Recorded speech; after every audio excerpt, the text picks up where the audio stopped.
a podcast to honor the gods. This better come with a sacrifice. Dave X Media. Harry kicked off hard from the ground.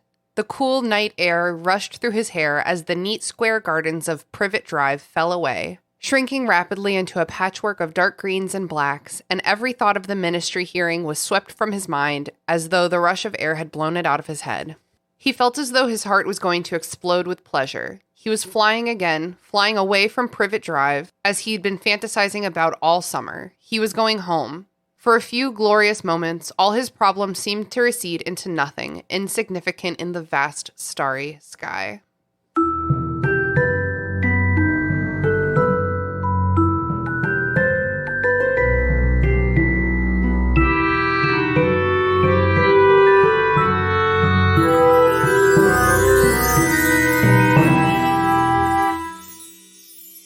Welcome to the restricted section where we love our trans friends. If you haven't done the reading, don't worry, we did it for you. Here's what we're talking about this week. Harry Potter and the Order of the Phoenix, Chapter 3, The Advanced Guard. In this chapter, everyone comes to rescue Harry from number 4 Privet Drive. And when I say everyone, I mean like kind of a lot of people, including some fun character intros. I wonder who. Welcome to the restricted section, and we do not have a secret keeper. Do not attempt to figure out our location. Don't even worry about it. How about that? My co-host today is Advanced Guard number 2, Layla. Say hello to the listeners, Layla. Hello to the listeners.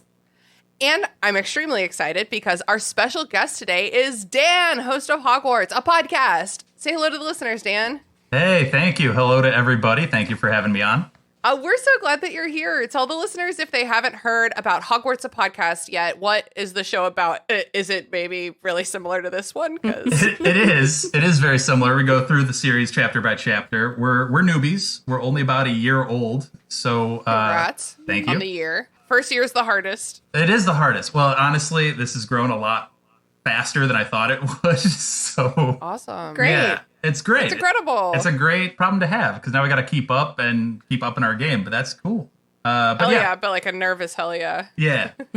So we drop our episodes every Saturday, and it's just me and a bunch of my friends talking about it every week. We are about to start Goblet of Fire soon, so we're almost a full book behind you guys. But wow. Yeah. So I guess listeners, if you missed book 4, just head on back with Hogwarts the podcast. Do it all over again. It's so many chapters. I think one of our guests did the math, and we're set to finish book 4 in June, and the whole podcast would be done at May 31st, 2025. He's good at math. Yeah, I actually can't speak about this because it gives me crippling anxiety. But let's just say that I just pulled up when the epilogue of this podcast is supposed to come out, the 19 years later. Everyone stay tuned. March 12th, 2025, everyone. Oh my God. It's crazy, right? I hate it. What if I've mothered a child by then? You Layla, know? I don't know how to answer that. I know. Christina doesn't like it when I say that. We love and respect all babies on this podcast. But if you're a baby, don't listen. It's rated explicit. Get out of here, babies. So, Dan, I forgot to ask you this first. What are your pronouns? He, him. Awesome. What is your very hairy history? When did you first read it or watch it? Yeah. How'd you get into it? So I am one of those original Harry Potter lovers. I started this when I was 11 in 5th grade. I was gonna say, when someone says that they're part of the original Harry Potter fandom, I can guess your age within a 5-year window. Yeah. You know, and I'm so nice, one of us. It's too long ago at this point, but yeah, it was kind of an interesting because I went to a Catholic grade school, but my 5th grade teacher actually brought it into the English class. That's incredible. It is. What a miracle. Yeah, it really is. So a miracle from God. That kind of got me hooked on it. And then the first book I read on my own was Prisoner of Azkaban. So wow. Yeah. That's awesome. Mm-hmm. I love how many people say that a teacher handed them or read to them Harry Potter. That's just so cool and awesome. For sure. And I know you guys are very excited to have me on for this one because I actually really like Order of the Phoenix. Like, are you? And I were just saying, like, God, we really need to get some people on who like this book. Yeah. So why do you like it so much? 2 reasons, actually. I just talked about how I got into Harry Potter. After Goblet of Fire, they had like a 3-year break, right? Between publishing or something like that. I think it was 3 years. Yeah. Wow. And I kind of fell out of it after Goblet of Fire. And a couple of years later, I was like, hey, I wonder if I'm still even interested in this stuff anymore. And my dad just so happened to have Order of the Phoenix lying around, picked it up, and I started reading, and it got me hooked like instantly. And That's awesome. I happened to finish Order of the Phoenix a week before Half-Blood Prince came out. So it was like the perfect timing of the situation. Incredible. And I was hooked ever since again. So, but Hooked him again. There's some book issues that we can kind of get into, but that I love, and it's just an action-packed book. So much going on, which makes sense because it's like 800 and something pages. So there's a lot to cover. I'm just now remembering that that's how why I invited you on the podcast, because you made some comment on our Twitter about liking this book, and I immediately messaged you, and I was like, please come on my show. Please. I need someone who enjoys it to explain to me why I'm wrong. Yeah. There's a couple on our podcast that don't like it, and then there's a couple that do. So we kind of have a good back and forth. Good. That's good. Yeah. I feel like I had the experience. Was it really? It was 3 years between Goblet of Fire and Order? 2000 and 2003, I think. Wow. Exactly. Okay, so yeah, I definitely ripped right through all of the books, especially Goblet. I think I reread it a lot, which helped tremendously with like understanding what was happening for the next book. So that's why it doesn't feel like so much in between. But I do remember getting it and this giant book and just like tearing through it, getting to the end and being like, I mean, am I better than everyone? Like, am I super smart? Because I just read this Definitely like huge book at the time. Yeah, I was like, I think I'm going to Yale, you know. What, like it's hard? Hard. I know that was Harvard, not Yale, but Samesies, whatever. Samesies. Couldn't get into either, so. Woo. Yeah, well, I'm glad that you enjoy it. And like, you're not wrong, Dan. Like, this book does have so much going on in it. Yes, and it's all of those things are like extremely fun, for sure. Like I'm totally with you on that. But it's like it's so much, and then like in addition to all those fun things, there's a whole 20-page chapter about some standardized testing. Like you know, it's like okay, maybe I don't need to see like every exam. Like maybe this chapter, right? This chapter that we're here for today, I feel could have cut the whole thing. Is Joanne like a No Child Left Behind type of? I wouldn't be surprised, except that she's British. She is British, and I think that was before. Oh my God, I can't start. I have no idea what time anything happened, especially when I was a kid. Okay, last thing before we get started, Dan, what Hogwarts house are you? Oh, yeah. So that's kind of been a joke on our podcast because I identify as a Ravenclaw. I've always identified as a Ravenclaw, except at some point on, I guess it's Wizarding World now, I started taking tests, and I started to test more Hufflepuff. And I've now determined that, so I had a really bad concussion in like 2015. Holy shit. Oh my God. It changed everything about who you were as a person. Oh my God. Including your Hogwarts house. So It's just like those NFL guys. I'm sorry, but different because it's like in a cute way. Yeah. The joke is like, oh, I'm the really smart house. Then I had a brain injury, and now I'm like Hufflepuff. But Third or nothing. Third or nothing. I am proud to associate with Hufflepuff. They're a great house. Hell yeah. I'll have you know that this is a 100% Hufflepuff Zoom call right now. Holy Puffs all shit. Around. Yeah.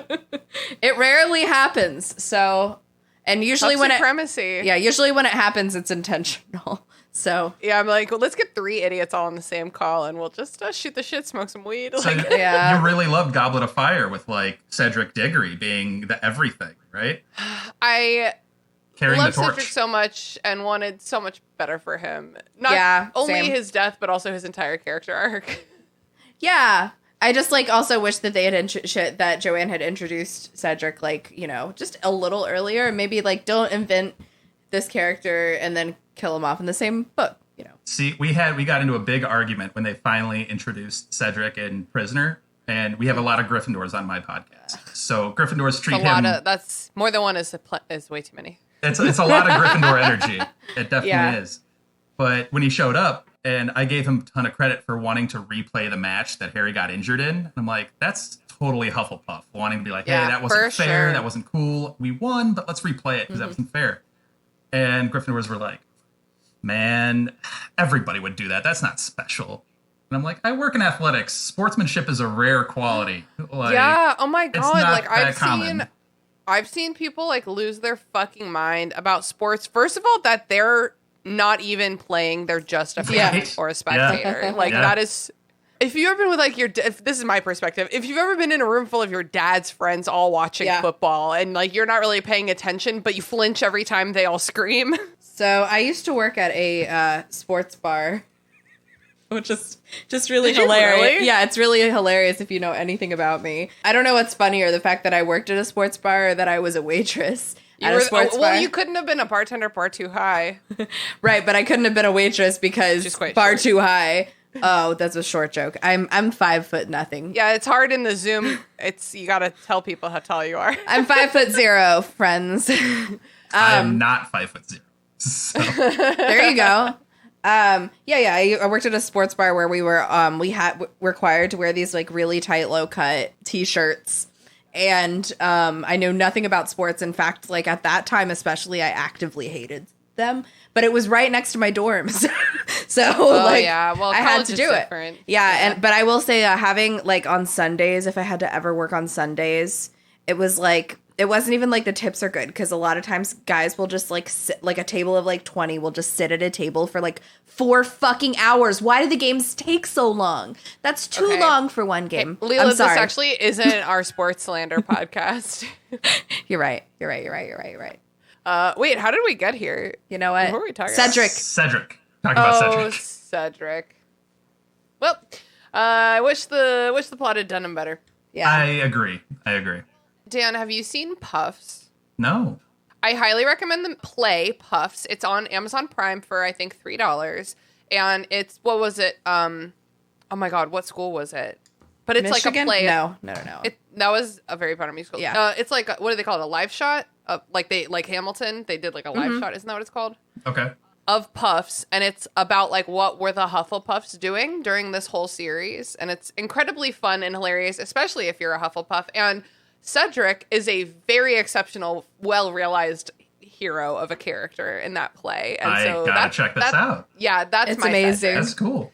That's my Cedric. Yeah, I love it so much. So we're here today to talk about Chapter 3 of Harry Potter and the Order of the Phoenix, the Advanced Guard. Oh yeah, that thing.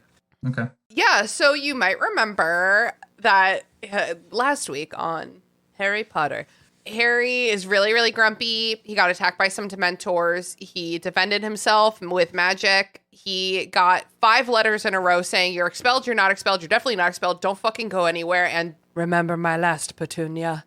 And then he's like, I'm not going anywhere. And then I can't remember if Vernon is like, you're grounded, you can't leave your room, or if Harry is like, I hate you all, I'm not leaving my room. But one of those two things happens. I think he's grounded.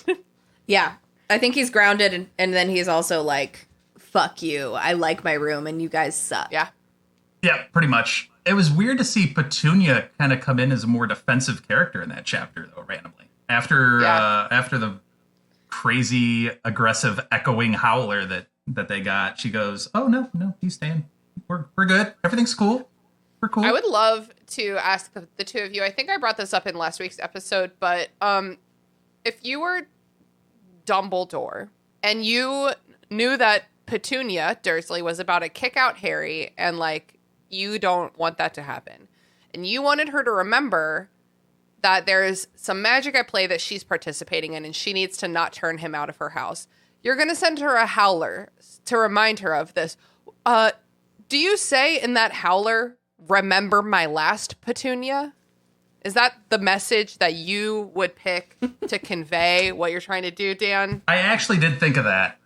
No, because that seems like super, super vague. And I don't know that Petunia would pick up on that. I don't know what I'd say, though.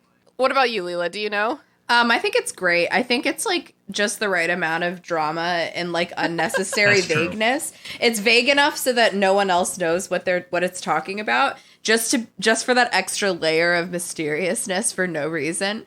And then, but it's, and I feel like that the vagueness is what makes it so dramatic. It's like 4 words, like remember my last Petunia. Wait, and that's it, right? Time out. Are you saying Dumbledore is vague and dramatic? I'm just saying it's a great example of how to be loud even when you're just writing something down. And sometimes less is more. Many times less is more. You know? I would probably say something like, Petunia, we talked about this. Dumb bitch. Like, Petunia, don't do it. You can't do this, I thought. We just, like... Petunia, we talked about it. Or you could just be like, Petunia, really? Don't do it. Don't do it. Anything would be less vague than remember my his last what words. I mean, and it's written in British, so they be like that sometimes. Did he send her a different howler then? Is that what he's talking about? Like, did he specifically send her another howler? I remember my last howler. Wait, I love that so much. Like the last howler was like, Petunia, I need to tell you about this crazy magic I just did. Like a long paragraph in a howler form would be great. Like explaining the whole situation. Petunia, really quick, let me tell you the story of this child.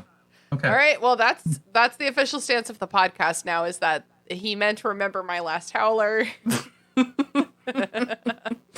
So Harry, in his room, he writes the same letter 3 times. I've just been attacked by Dementors, and I might be expelled from Hogwarts. I want to know what's going on and when I'm going to get out of here. He's like, I'm going to mail 1 to Sirius, 1 to my best friend Ron, and 1 to my best friend Hermione. But there's no owl. So he's just pacing and full of rage. As an angsty 15-year-old does. He's been doing a lot of that so far. We're on page like 41. Oh, you just get ready. A lot of that, yeah. But then he's mean to Hedwig. Hedwig. Yes. Hedwig. He's just mean to her for no reason. We know. In the past you've been mean to her and you've regretted it. Like, she didn't do anything wrong, bitch. And she picks up on the tone and everything immediately. And have you ever like rolled up to like your significant other or like someone in your life? Like I'll go up to my husband and I'm like he just got home from work, or like I just got home from work or something, and I'm like, hey baby, oh my god, how are you doing? I was thinking we could have some pizza for dinner, and he's in like a terrible mood, and he's just like a brick wall, and it's like, oh no, the energy is bad now. Like what if Hedwig was like, Dad, I caught the biggest mouse on my travels and I've had a great adventure, and he's like, fuck you, take these, go. He says, put that down, or something like that. And Hedwig, like, didn't he mumble like some hooting or something like that through the frog or something like that when he came in? And Harry he was like, like, hi, Dad. Yeah, something like that. Oh, it's so cute. Get going then. So and she says, get going. Go. Can't you see I don't want you anymore? He white fangs her. No. Well, and then she leaves with the letter. First he's like, don't come back without answers. I don't care if you have to injure these people. I'm really mad. Fair enough. And then she leaves, and he's like extra grumpy now because he was mean to her. Yeah, it's like he can't win when he tries to do something. It just makes it, well, that's Harry for you. Just making it exponentially worse every time he tries to do something positive. Literally. So then Harry Potter falls into a very grumpy sleep. And there he stays. This chapter has like, to me, the biggest, I'm not a psychologist. I'm not a brain doctor. I'm not even a person who has depression. But Harry talks about laying in his bed for hours at a time doing absolutely nothing. Just like staring at the ceiling, waiting for something to happen to him.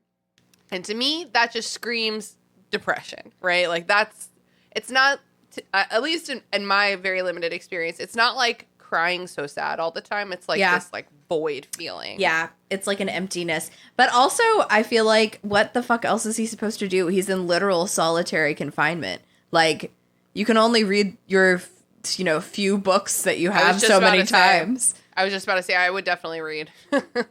I would read so much. Well, it's like you have this teenage boy just going through this super traumatic experience where he watches a friend die.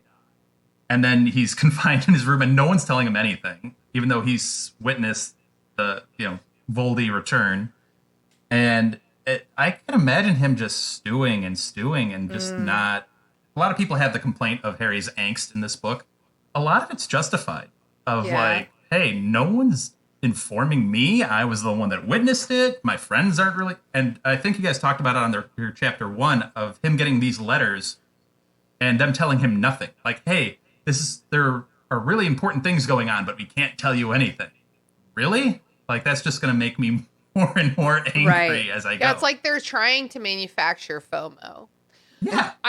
I'm completely with you that all of his angst in this book is justified, pretty much all of it. But at the same time, I feel that it is too much. Like, the narrative should be doing better for Harry. Not that Harry needs to be doing better for the narrative. You know what I mean? Sure. That's what I thought with this book. And I think your guest and your chapter 1 also mentioned it. With like, this book, you get it. And then you go to Half-Blood Prince and you're just like, oh, this is too much. That's where I get this is a bit much. I don't know why. Like, I don't remember him being like quite so angsty in that book. And it's definitely the book that I'm the least familiar with, Half-Blood Prince. So I'm excited to revisit it in Check's Watch 10 months. So for the next 3 days, Harry's just trapped in his room, waiting for answers to his letters pretty much. And he keeps getting madder and sadder and more stressed about being expelled. I mean, obviously. Yeah. That's a long time. 3 days to be stuck in your room thinking about it? Especially without the internet. Yeah. Torture. No TV. No. At least if you had like a TV to put on almost any show, you could like give your brain a bit of noise, you know? Yeah. So they don't talk about it. And I think we can, I guess, we're supposed to think it's implied. But I mean, are they allowing him to bathe and relieve himself? It's a fair point. They don't actually... Oh, he just pisses right out the window. What about the poo? I have no idea. Well, because I think he's been imprisoned by these people a couple times. And I think in a previous book, it specifically mentioned that he was allowed to go to the restroom like twice a day or something like that. Which, first of all, you're not giving that kid enough water if twice a day is doing the trick. But also... You're right. They don't mention it at all. Like, the door doesn't open. So maybe he has a little piss corner. A chamber pot. A chamber pot. Vernon does mention, like, when he leaves for the great competition, which we'll get to later, but he specifically mentions, hey, I'm locking your door. Yeah. Which I thought was just weird. Like, why would he even have that interaction? I figured Vernon would just do it and leave without having to talk to Harry, but... I think he wanted to... Well, we can get to it, but Well, no, we could talk about it. One evening, the Dursleys go out. Uncle Vernon's wearing a suit. He's being very smug. He's like, I won an award because my front lawn is excellent. So I think he went in there to brag. Like, I think he went in there to be like, well, people still value me, so I guess you're a bitch to Harry. That would be a Vernon thing to do. You're right. But then he doesn't get the pushback that he was looking for. So he just kind of... like, whatever, see if I... He's just kind of like, well, all right then. Bye. It was a very interesting description of Harry's reaction, because it's like Harry just like rolled his head over and then like rolled it back to stare at the ceiling. Yeah, it was a very dramatic head roll from Harry. I can picture Daniel Radcliffe doing that so vividly. Me too. Yeah. Man, when I was approximately 15 years old and I was feeling extremely angsty, my parents would do all kinds of things. You know, I wasn't very well behaved. But like they would take my door from off my room so that I didn't... They Freaky Friday'd you? They Freaky Friday'd me, but I was a rich kid, not a rich adult, don't worry about it. And so I had a walk-in closet with a door and a bathroom in my room with a door. So in order to find privacy, I spent a lot of time fully clothed in my bathtub because that's where I could like lounge without eyes upon me. You know what I mean? Yeah. I feel like Harry is like that energy, like laying in the bathtub. And my mom would... punish me from reading fiction because I didn't really value TV or internet or anything. But like if she took away my novels, that affected me. So I would like I would very spitefully like take my biology textbook into the bathtub bathtub and read it cover to cover Oh my God. out of spite. And I Nice. still got really bad grades. Because, like, how much can you absorb of text just reading a textbook? God, don't have kids. One day they'll be 15 and you'll still have to take care of them for 3 more years after that. And you have to, like, learn this stuff to help them with homework. Never. I'd never. No, you're on your own. Figure it Yeah, out. you have math. That sucks. Sucks to have math class. I graduated college, so. I got around the math class in college. I found a way around it. It was great. Wow. Hell yeah. Yep. Classic Hufflepuff energy. Ravenclaw smarts.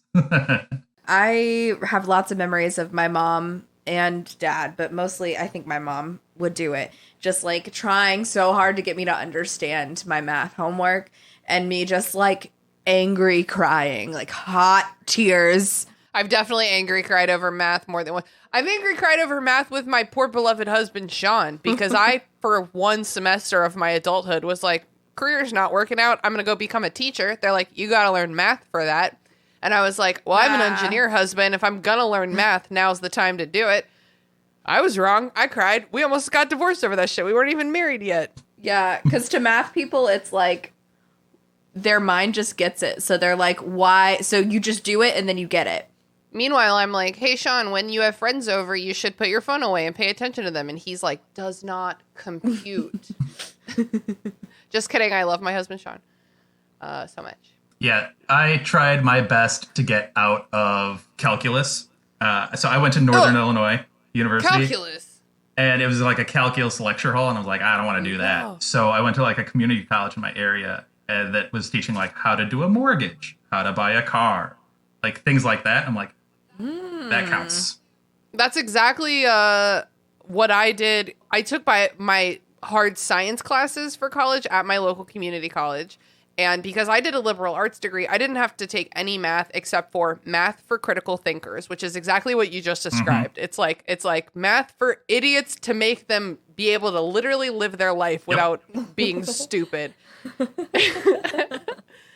And that's extremely valuable. I got my A and I moved on. It was great. Yes, good for you. We have a lot of tangents today. Going on Well, what? good, because the Yeah, chapter's well- almost fucking over. Like, Trying to- it's like this chapter is so short and stupid.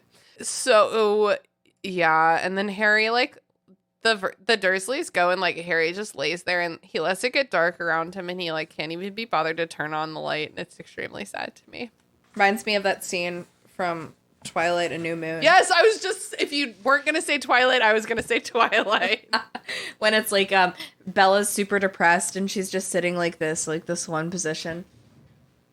And staring at the Doing same posi- spot. She's just sitting in a sitting position. And then the soundtrack's like, all the possibilities. And then the camera goes around and it's like December, January, February, March. In the book, I'm so sorry. This is Twilight 2. Is that New Moon, right? Yes. It's in the book. It's like November, and then it's like a blank page. Blank And you turn page. the page, and it's like December, blank page, Yeah. January, blank page, and like that is how they're portraying to you that she's depressed. And yes, that's the exact same energy we're feeling right here. Only I All the respect Harry's depression way more because Bella was just like the only man I've ever loved who canonically wanted to kill me and is canonically 50 years older than me. Left me. Spoiler alerts for Twilight Newman. How dare you? I haven't. All the possibilities. That soundtrack slaps, though. It does. No, it does. The whole. Well, it gets less good, but the first, I think, 2 for sure are very good. I'll go ahead. Please, I think we please save could- us from talking about Twilight. Yeah, shifting back to Harry Potter. Thank you so much. You're welcome. I think we've established that every character, like literally every character mentioned in this series, needs therapy. Like Oh my needs God. real, actual therapy, and it seems to not exist in this world, like at all, in any form or fashion. Yeah, and like all of these like rogue boys, like I'm thinking like Sirius and like Lupin, like all and like Ron, all these boys. And Lupin's the They all closest need we therapy. get to a therapist in this. Like, that's about it. Well, and I think it's extremely telling what I just said. Actually, I'm realizing that was actually a very poignant point, that like all of the boys especially, because all of the women, the few women in this book do so much emotional labor, like especially like Hermione for Ron and Harry, and Molly Weasley for her whole family. Oh, yeah. And like Ginny to some extent is like, oh, you're misunderstanding, or like you didn't do that right. And they're like, oh. And even later in this book, Ron is like, Hermione, we need you to write a book about girls because I'm a fucking idiot. Like, The women in the series definitely pull you back to like ground zero, like a centered state. yes, Yeah. exactly. Yep. Totally. So he's just sitting there and there's a crash off in the house and he is like, burglars. And then he's like, wow, that's a really loud burglar. And it sounds like there's 15 of them also. So that seems like a lot. That's good for him, because I would be like, oh, fuck, a burglar. And I would notice no details and I would panic and I would get in the closet and just wait for it to be over. To the point you just made about women kind of being a grounding force, we meet one right in this group who we meet like the true real Mad Eye Moody for like really the first time. Yeah. And you just get this, like, Tonks just reels him back in. Like, what are you doing? What are you talking about? You're being ridiculous. Come, bring it back in. Bring it back in.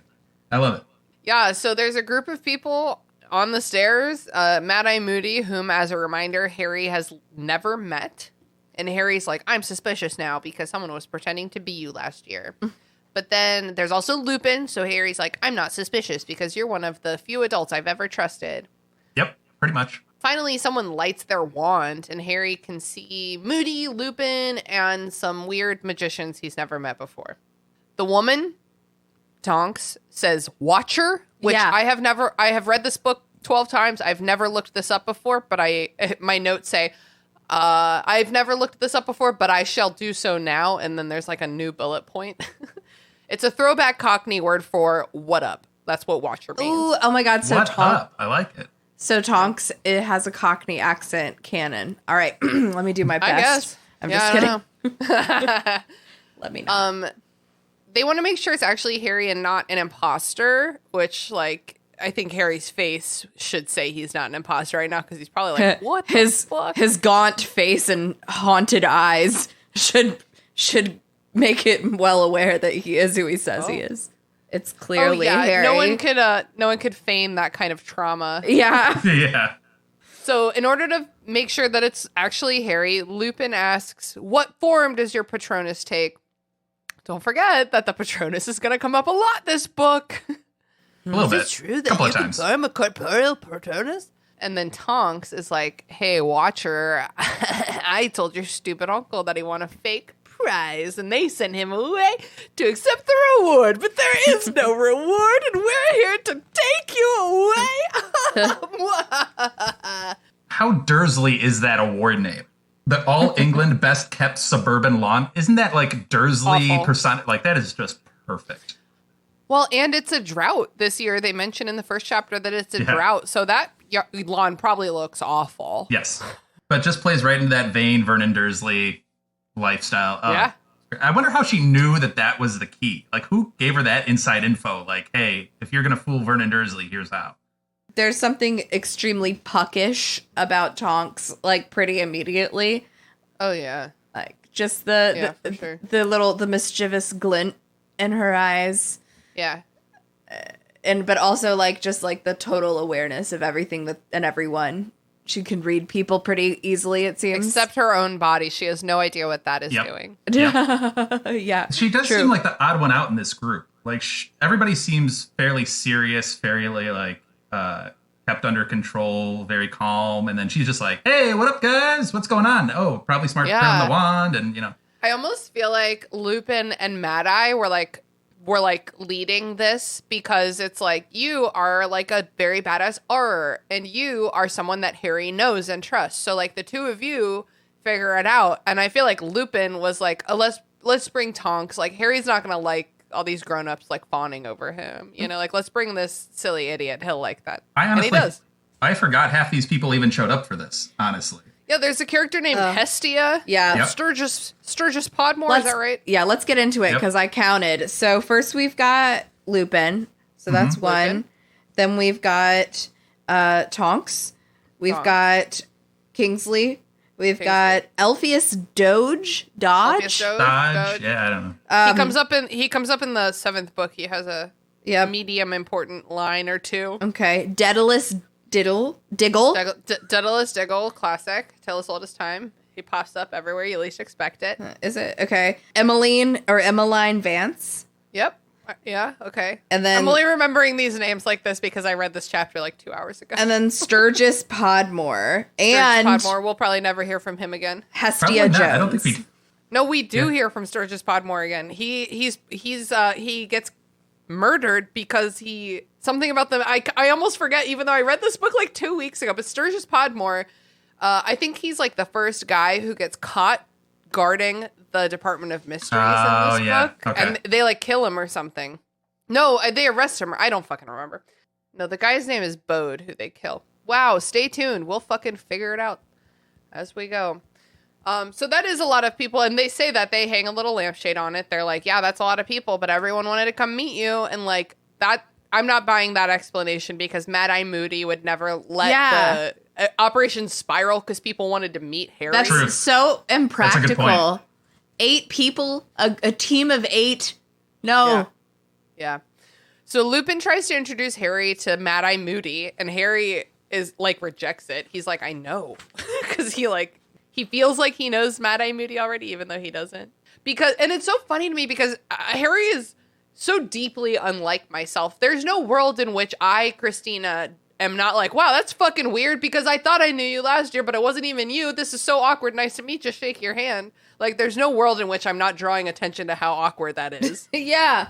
But, I mean, I guess, like, we're not English. So, yeah, Harry's just like, yikes, don't bring it up. It's most uncomfortable.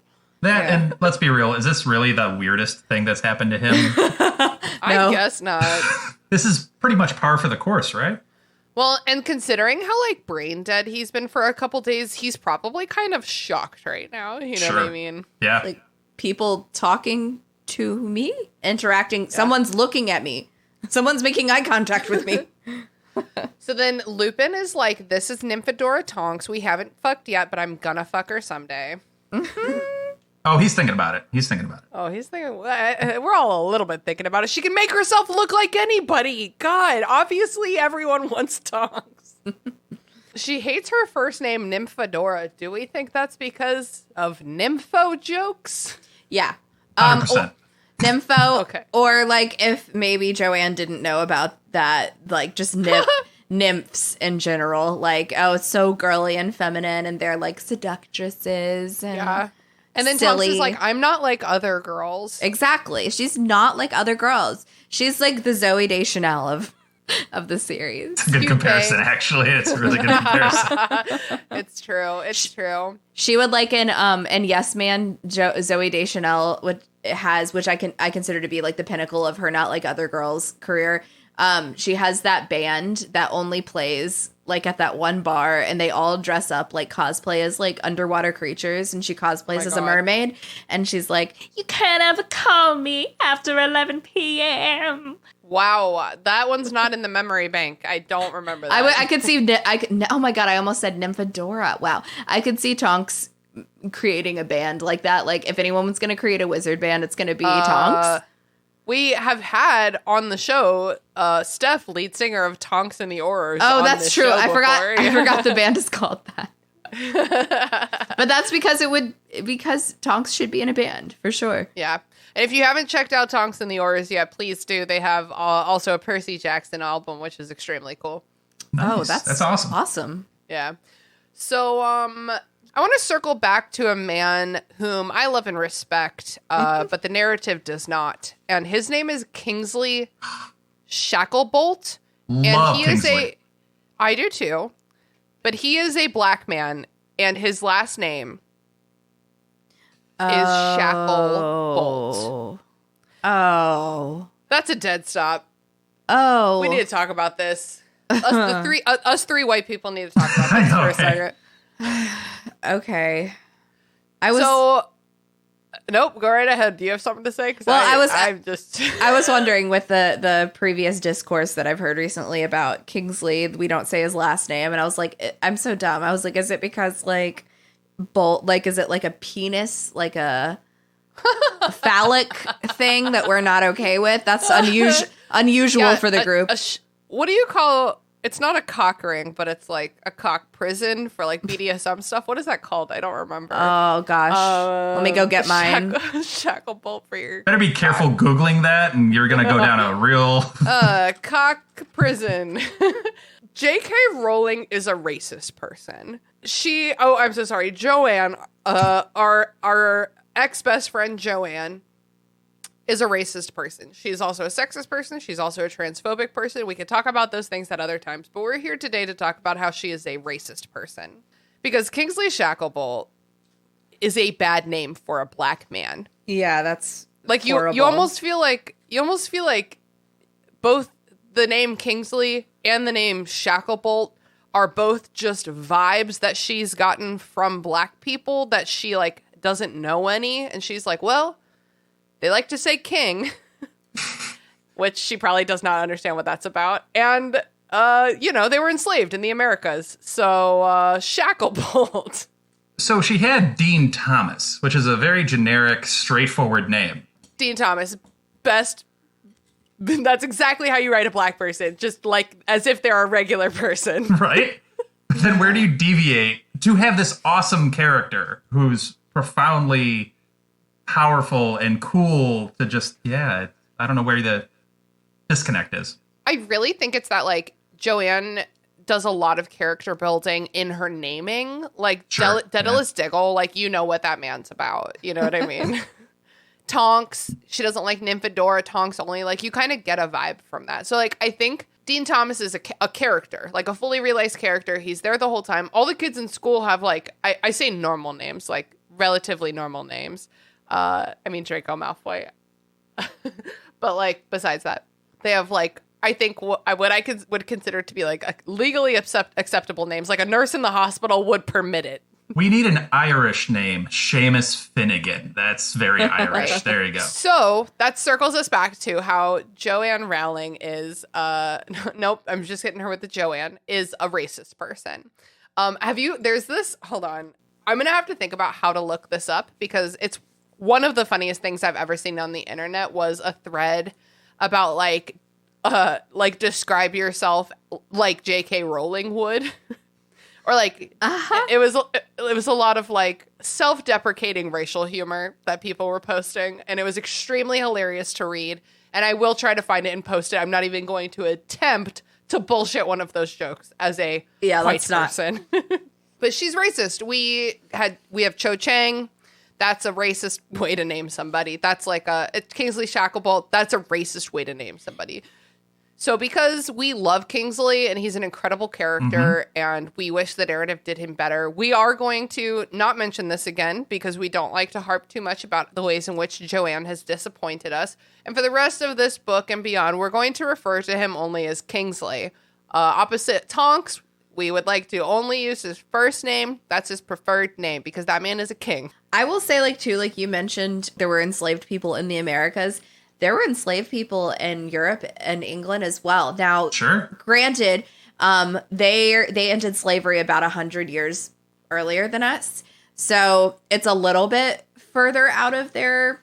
Well, and it's also a little bit different because they didn't do like the chattel slavery through the American slave trade, like directly from Africa the way that we did. They had diverse enslaved people in Britain for diverse reasons. Yeah, but they still like, I guess like if you're talking like way back, but like I'm even like in the 1700s or so, they had enslaved persons from Africa. Like we did. So it's not like it's that far out of her lexicon. I think it's just like... She should have known better. Yeah, exactly. Bottom line is she should have fucking known better. Or an editor should... Yeah, anyone! I'm a book editor. As an editor, I would read this. I would be like, dead stop. Everything about this is great, except for this is a super racist name and we cannot publish this period. Like, that's how that conversation would go. And the author would change it immediately because no one wants to be racist, period. Like, yeah, and if you do the whole, like, it's not racist and then, like, really, like, cling to it and die on that hill, just like Joanne loves to do for some fucking reason. She's like, first of all, I'm not transphobic, and to support this, I'm going to write a 1,000-page novel about a transphobe who isn't a transphobe. Okay. Right. So it's like, what, girl? It's like, what is you doing? Like, you're just like digging this hole for yourself. It's almost like self-sabotage. So there's only so much. Exactly self-sabotage. Yeah, only so much we can do, but watch her burn. Well, yeah, and like our stupid little 10-year-old brains didn't know. We weren't looking for critical theory. We weren't looking for racist stuff back then. We assumed nobody was racist because racism is evil. 100% honesty here. I never really thought much about the name, to be honest. What always got me was the description of the look. And I was like, that seems odd. Like, what is it? Do you have it in front of you? I don't have it in front of me, but it's like, it describes like a super deep, masculine, calming voice. And he like definitely is like, like a James Earl Jones energy. It is. He definitely is like riding the edge of being a stereotype. For sure. Yes. He has like an earring. Yes. Yep. And a bald head. And in the movies, they put him in fucking like, I don't know if they're actual like traditional African clothes, but they carry, compared to the other people in the movie, and he actually, I think, has an African accent. I'm not sure from where. It's definitely a non-British accent, I think, in the movies. So they lean into it in the movies. Yes. That's always been the part that's kind of been, head tilting to me of just like. So none of it's good. And this character's great, and you should do more for him. Yeah.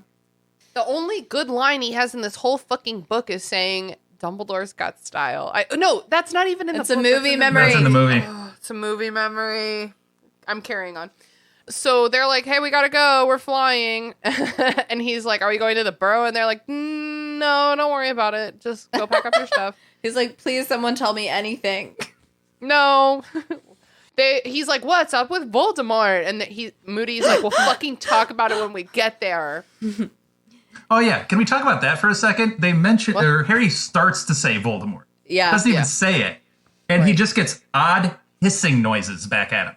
Like a cat when you sneeze too loud. These adult wizards are now hissing. It's ridiculous. It's absolutely ridiculous. We haven't talked about this in a long time, but on one of our first, maybe the first episode ever, we were talking about how hard it is to understand this in adults, like the fear of the name. Mm-hmm. Because like I think the example we used was like Hitler, and it's not like all of us are like, oh, like the name itself sends chills down my spine. I mean, it's not good. We don't like to think about him, but it's not like a visceral physical thing. I feel like as a child, it was like, I think I maybe assumed like saying the name like drew him closer to you somehow. Ooh. But I don't know if I made that up. Well, we see a taboo placed on it. So if you say his name, he'll pop up, or his Death Eaters will pop up. But yeah. I think a lot of it stems from like that first Wizarding War. Like we don't get nearly enough information about it, but you see hints of it. Like in Prisoner of Azkaban, you see McGonagall talking about it, and this strong female powerhouse of McGonagall almost breaks down. She was like, it was awful. Like it was really terrifying to be in that world. And you hear Pettigrew talk about it, like the fear, the suspicion. Lupin, everybody thought he was a spy because everybody was a spy. Because that's the fear that he like put in everybody. Like it was a terrible time. So almost like a winter is coming type of vibe. Like with that, like, the adults are all like, that the one nursemaid or whatever is like, what do you know of winter, child? You don't even don't speak of winter. Yeah, kind of like that. Yeah. That's good, Leila. I haven't watched that in a long time, but I know exactly what you're talking about. It was a good scene. Yeah, it was a good scene. Back in the day. So Harry needs to go back. Tonks is following him. She's like, yikes, these people are kind of like creepy clean, you know what I mean? And then Harry opens his bedroom door and she's like, oh, thank God, this is exactly right. It's a shit show. He's depressed and a child. So the room's not cute. Yeah. Tonks goes to the mirror and she changes her hair from purple to pink. And Tonks gets to explain to us what a metamorph magus is. It's a stupid word. It is a stupid word, and the stupid bitch, Joanne, capitalizes all her stupid words, like metamorph magus and auror and owl treats. Did she really capitalize owl treats? I didn't notice. Yeah, hold on.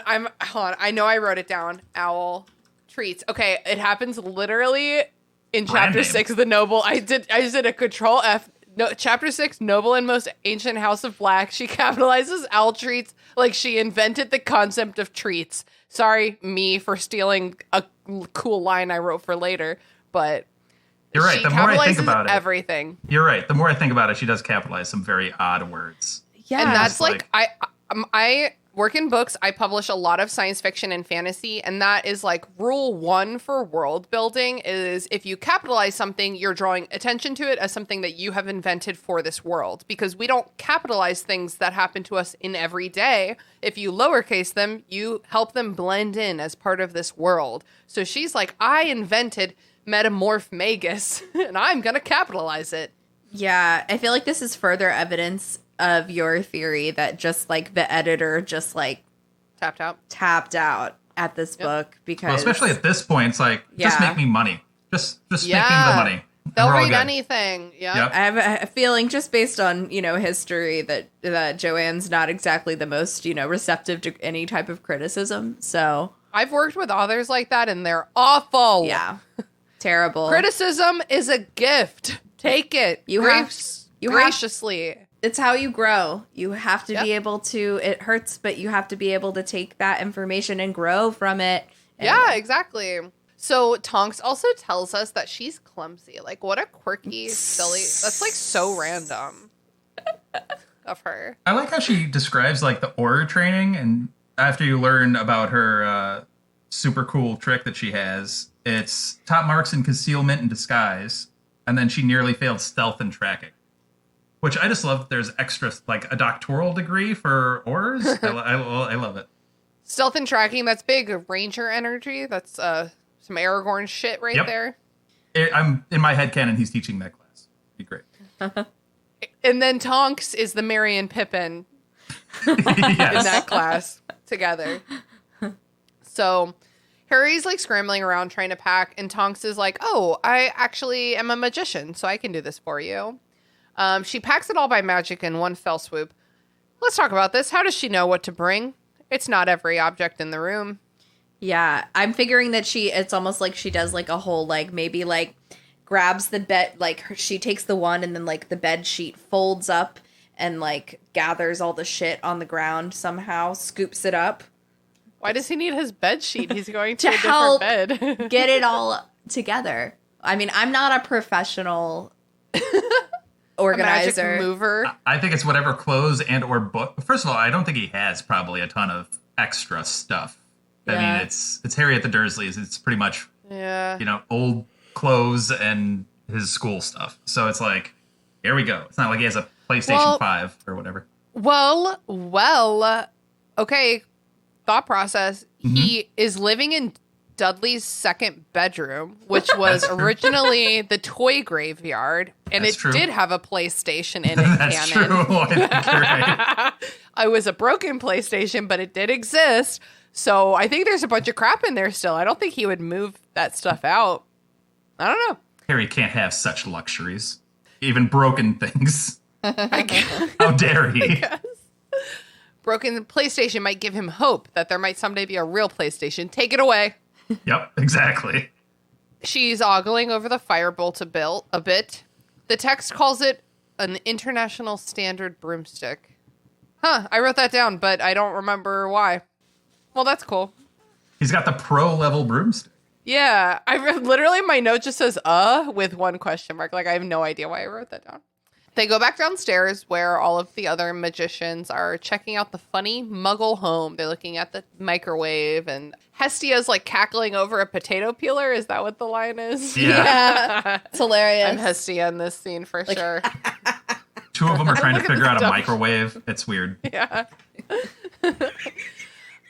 I like how she goes, I like how she goes, put your wand in your pocket. Okay, good. Both buttocks still on? Great, let's go. All right. Yeah, because oh my god, I scheduled this tweet. Hold on. Harry puts his wand in his back pocket. "Don't put your wand there, boy," roared Moody. "What if it ignited? Better wizards than you have lost buttocks, you know." Who exactly, Mad Eye, has lost buttocks? I know. Yeah. Don't worry about it. Don't worry about it. Details.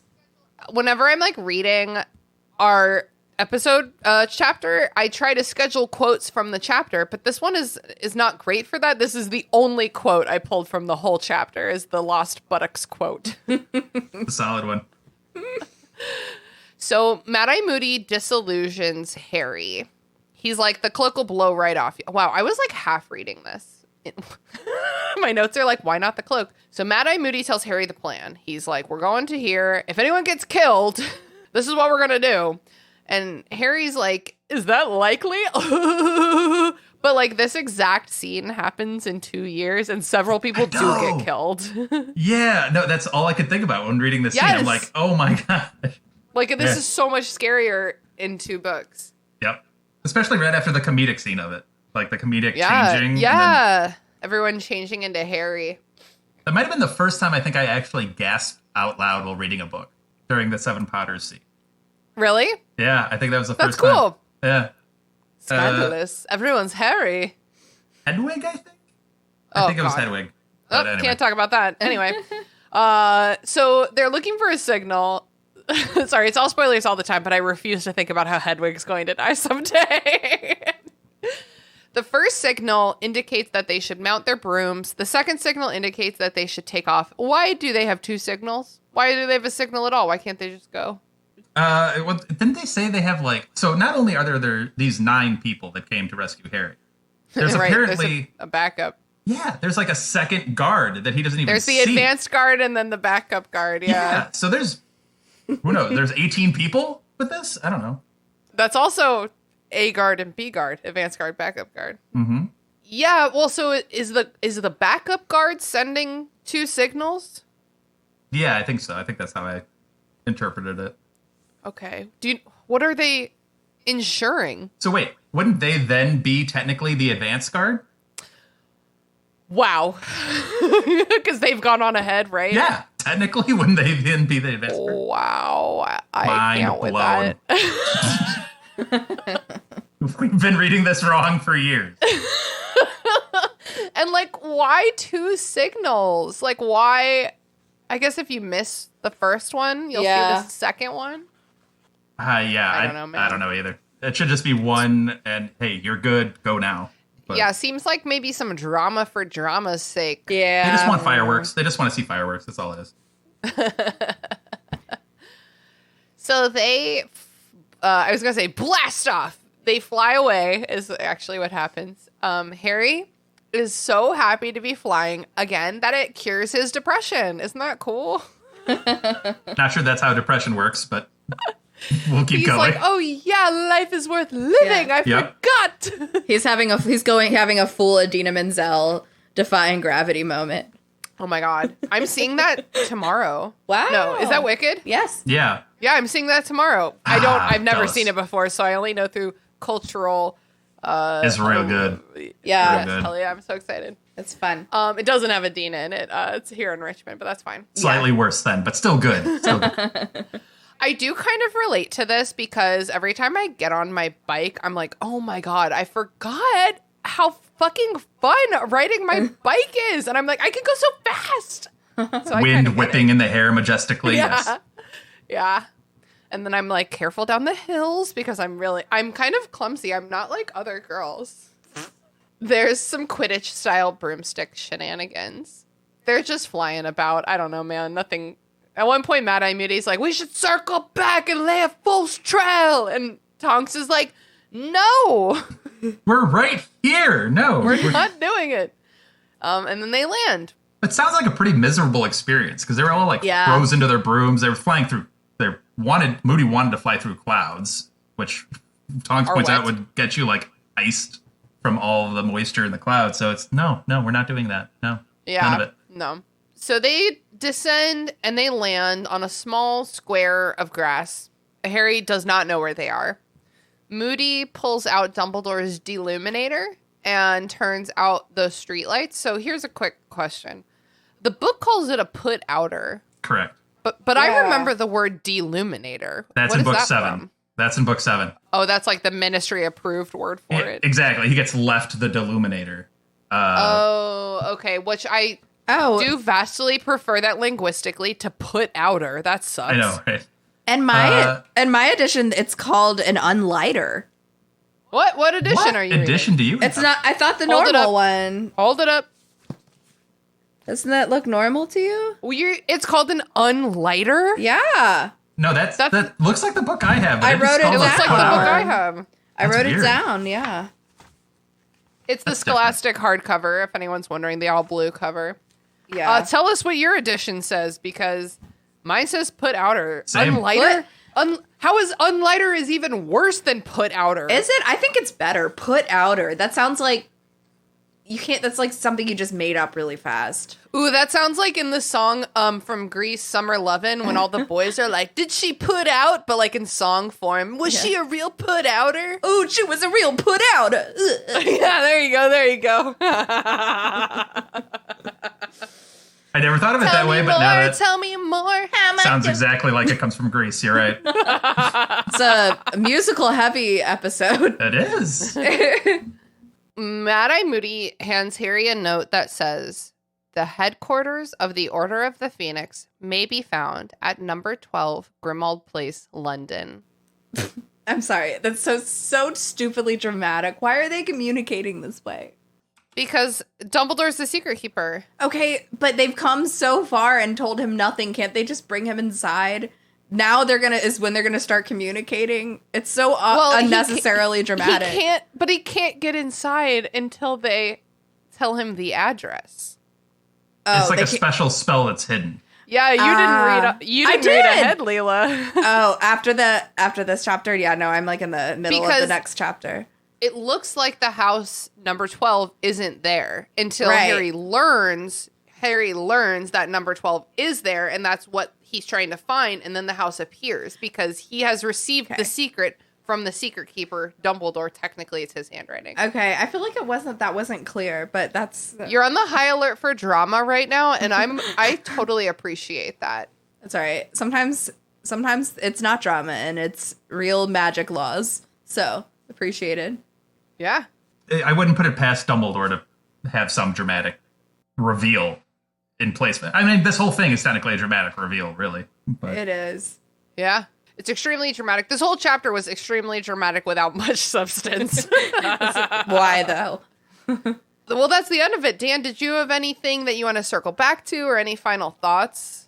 Not really. This is very much a transitional chapter before we get kind of into the whole Order of the Phoenix part of it. Right. Is that the name of the next chapter? No, the next chapter is number 12, Grimmauld Place. No, not really. It's having done this podcast, and I'm sure you all feel the same way. Looking at this critically versus just a Harry Potter fan that just reads this, takes it in, doesn't think twice about it most times. Mm-hmm. You start looking at some things like the Kingsley bit and other things, and you're just like, yeah, absolutely. So it's a little bit of that. Yeah, I've had the exact same experience. I just love that we met Tonks officially, and she's such a great character. And we've met Mad-Eye Moody officially. And we've met Mad-Eye officially. And we can't leave out Sturgis Podmore and Hestia Jones, but of course. But Tonks rocks your Hufflepuff love. So we finally get another Hufflepuff. It's like the middle of the series is Hufflepuff. It's like, well, Cedric died. We have to give them another Hufflepuff because Ernie Macmillan is a fucking bitch and Justin Finch Fletchley is an asshole. So we have to give them something. And also later in the book, I think it's Susan Bones, is it? Yeah. It's a couple lines. Hannah Abbott is somewhere in there. I don't know. Yeah, we have to give these Hufflepuffs something to cling to. It's nice. I appreciate it. I definitely can appreciate, just in general, a female character who is written with any amount of likability. Yeah. Is a relief. She's not a nagger. She's not a mom. Right. She's not a, mean disciplinarian, Yeah. She's just Tonks. She's just chilling. Our bar is so low. It's like, I love a woman that I like. Yeah, just even one. Not even they love. make Hermione really annoying too, Yeah, they make her unbearable. especially early. Yeah. Yeah, for sure. So it's nice. I really appreciate seeing Tonks. I went to a Harry Potter themed costume party in college, and I dressed up as Tonks. So Nice. Cute. Tell everyone who you dressed up as for your High School Musical themed party.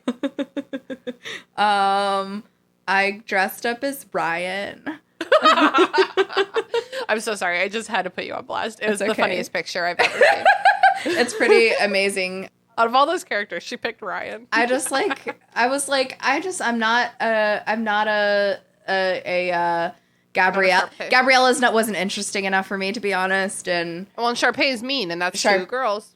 that's two girls, and so that's all we have left. What am I going to be, Kelsey, because I can play piano? That's what everyone was expecting. Oh, yeah. No, you're right. You're a total Kelsey. Just kidding. You're a Sharpay. This is not a High School Musical podcast. Are y'all ready to move on to plugs? Sure. Hell yeah. Dan, where can people find you and your podcast on the internet? So they could find the Hogwarts a podcast at Twitter and Instagram at Hogwarts a pod. And if you're interested in some sweet travel photography, you can check me out on my Instagram at Daniel_Allen44. And yeah, just a quick shout out to Elizabeth and Anna, who run our Twitter and Instagram. Much appreciation for those two lovely women. And they help us out quite a bit. And they help me out quite a bit. So thank you to both of them. Yeah, soon we got some big stuff coming up. We got a new logo coming out. We got some merch coming out. Oh my I know. gosh. This is what I'm talking about. We're growing quickly, so we have to struggle to keep up. So Yes. Okay, that's so exciting. Some fun things are coming along, so we're excited. Yes. And what have you been watching, reading, playing, listening to lately, whatever, that you think the listeners of our podcast might enjoy? Well, I'm a big Marvel guy and Star Wars because, I'm just a huge nerd all the way around. So I'm watching a lot of I'm watching She-Hulk now. Cool. And I'm getting ready for Star Wars with Andor coming out soon. I just finished Barry on HBO, which is much different than any of that. I don't know if you guys have checked out Barry at all. No. But, Bill Hader from SNL is essentially a hitman for hire who decides he wants to leave being a hitman to join an LA theater troupe. So good for him. Oh my God, wait, that's really cute. It's really hilarious and also aggressive. It's a fun show. Hilarious and aggressive. Okay. Hilarious and aggressive. It's great. I gotcha. And then I'm really excited because I just recently went to South America and I get to read. Congrats. That's so cool. Yeah, and I get to read Harry Potter and the Deathly Hallows, but in Spanish. Ooh, that's awesome. I'm excited for that. Oh my gosh. Sí, qué bueno. Love that. Leela, where can people find you on the internet? Hello, crew. I've been Leela, rhymes with Vila and Sheila. Not Layla. And drug dealer. I'm not a drug dealer, Mom. It rhymes, though. Oh, yeah. Yeah, I'm Leela Vila. Doesn't rhyme with Sheila, but I'm a drug dealer. You can find me on Instagram, at Twitter, and TikTok at Leels for Reels. And I just wanted to plug, actually, a local music artist. I feel like we don't get a ton of music plugs on this show. And I'd love to plug a gal from an indie artist from my own hometown, Lucy Dacus. Have either of you ever heard of her? Mm-mm. Actually, she's getting to be pretty big. She's a member of the indie supergroup Boy Genius, which also has Phoebe Bridgers and Julian Baker in it. But she's really, really talented. She does kind of like indie folk rock. Many of her songs are based upon her time living and growing up in Richmond. So it's just like as a local, really fun to hear that and the lyrics, and just really earnest and sad and mournful. Love that type of music. Awesome. Great rock. Also, just another layer that makes her even cooler. During her home video tour, that's her most recent tour where I saw her this past summer. She and her support act are donating all of the tips from the merchandise stand to to the organization Fund Abortion Not Police. She's really cool, and her music's great. Give her a listen. Awesome. Cool. Thank you so much. I've been your host, Christina. You know where to find me. And this week I would like to recommend the 1995 movie Clueless. Solid. Don't have much to say about it, but it's an old favorite. So please go watch it. And that's it. Dan, thank you so much for joining us. Thank you for having me. This has been fun. Yeah, it's been so fun. I love getting new perspectives on the show, and I also love making like new friends who like get it, you know? It's like, wow, this is not as good as we thought it was, and it's taking a long time. And I'm having a really good time, but like, okay, let's break it down a little bit, you know? Mm-hmm. If you haven't already, please go check out Hogwarts, a podcast, because it is a delight. Thank you. Apparently they're getting a new logo and some cool stuff soon. So hell yeah. You don't want to miss it. Before we go, I would like to say a few words. Donnybrook, Sealoquent, Malarkey, Comeuppance. Thanks so much. Have a good night, everyone. It's probably morning when they're listening to it. That's it, potheads. Thanks for listening to the Restricted Section. This podcast is produced and hosted by me, Christina Kahn. Our theme music was produced by Ryan Kahn. Our logo was designed by Michael Hardison. Please connect with us on Twitter @RestrictedPod, on Instagram @RestrictedSectionPod, on Facebook @RestrictedSectionPod, or in our Facebook group, The Restricted Section Detention Crew. Join our Patreon to get access to our Discord server, our bonus episodes, and other cool perks. We're also very happy to be a member of Deus Ex Media, where all you fucking nerds can find all kinds of fandom podcasts to suit your fancy.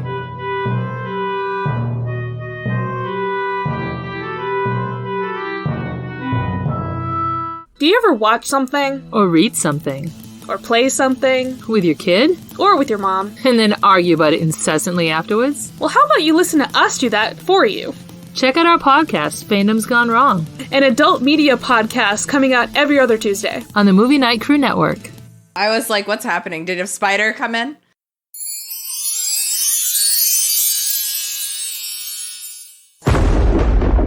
Deus Ex Media.